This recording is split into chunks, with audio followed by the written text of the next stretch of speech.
खुदा उनके जिंदा कलाम में से दूसरा सैमुएल और उसका 17वां बाब। और इख्तीफुल ने इबीसलूम से ये भी कहा कि मुझे अभी 12,000 मर्द चुन लेने दे और मैं उठकर आज ही रात को दाऊद का पीछा करूंगा, और ऐसे हाल में कि वो थका मांदा हो और उसके हाथ ढीले हों, मैं उस पर जा पड़ूंगा और उसे डराऊंगा, और सब लोग जो उसके साथ हैं भाग जाएंगे और मैं फकत बादशाह को मारूंगा, और मैं सब लोगों को तेरे पास लौटा लाऊंगा। जिस आदमी का तू तालिब है वो ऐसा है कि गोया सब लौट आए, यूं सब लोग सलामत रहेंगे। ये बात इबीसलूम को और इस्राएल के सब बुजुर्गों को बहुत अच्छी लगी, और इबीसलूम ने कहा, अब इरकी होसी को भी बुलाओ और जो वो कहे हम उसे भी सुने।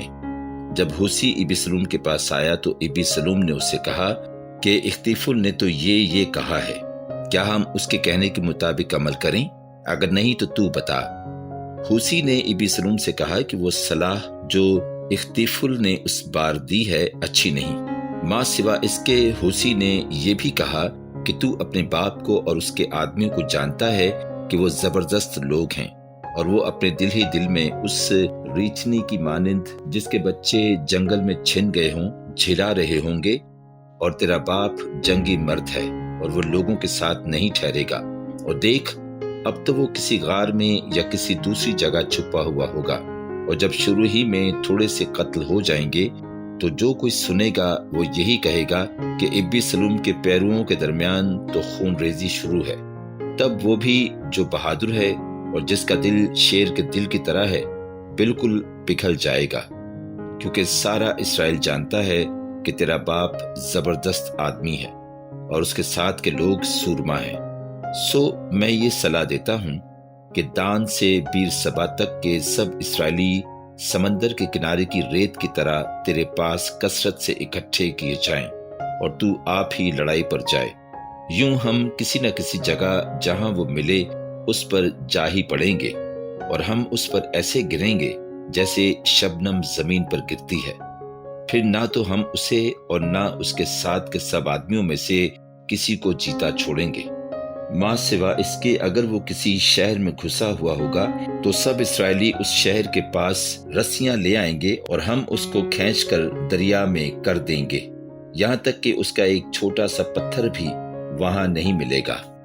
तब इबीसलूम और सब इस्राएली कहने लगे कि ये मशवरत जवार की होसी ने दी है, इख्तीफुल की मशवरत से अच्छी है, क्योंकि ये तो खुदावंद ही ने ठहरा दिया था कि इख्तीफुल की अच्छी सलाह बातिल हो जाए, ताकि खुदावंद इबीसलूम पर बला नाजिल करे।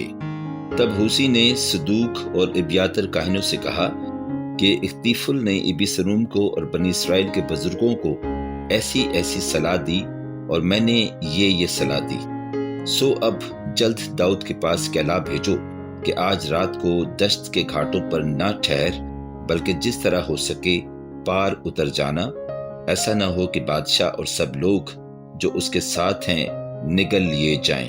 और यूनतन और अखीमाज ऐन राजल के पास ठहरे थे, और लौंडी जाती और उनको खबर दे आती थी, और वो जाकर दाऊद को बता देते थे, क्योंकि मुनासिब न था कि वो शहर में आते दिखाई देते।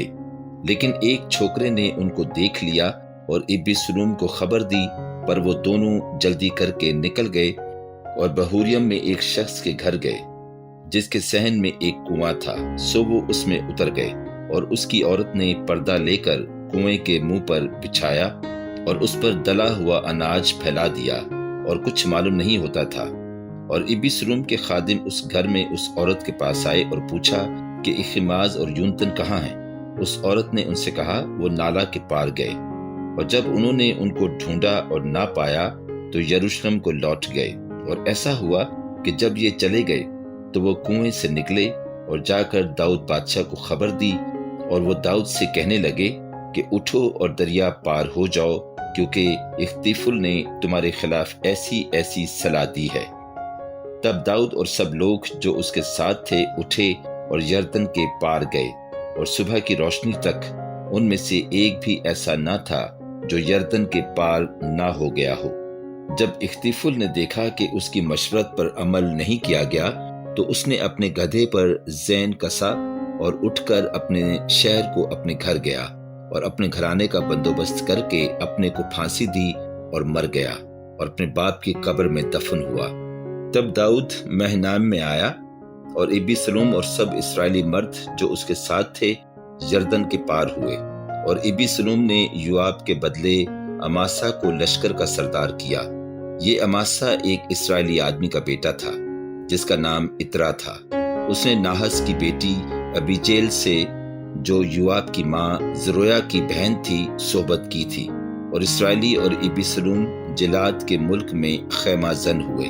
اور جب داؤد ہنائم میں پہنچا تو ایسا ہوا کہ ناحس کا بیٹا سوبی بنی امون کے ربا سے اور امیل کا بیٹا مکیر لوہار سے اور برزلی جلادی راجلیم سے پلنگ اور چارپائیاں اور باسن اور مٹی کے برتن اور گیہوں اور جو اور آٹا اور بھنا ہوا اناج اور لوبیے کی پھلیاں اور مسور اور بھنا ہوا چبینہ اور شہد اور مکھن اور بھیڑ بکریاں اور گائے کے دودھ کا پنیر داؤد کے اور اس کے ساتھ کے لوگوں کے کھانے کے لیے لائے، کیونکہ انہوں نے کہا کہ وہ لوگ بیابان میں بھوکے اور ماندے اور پیاسے ہیں۔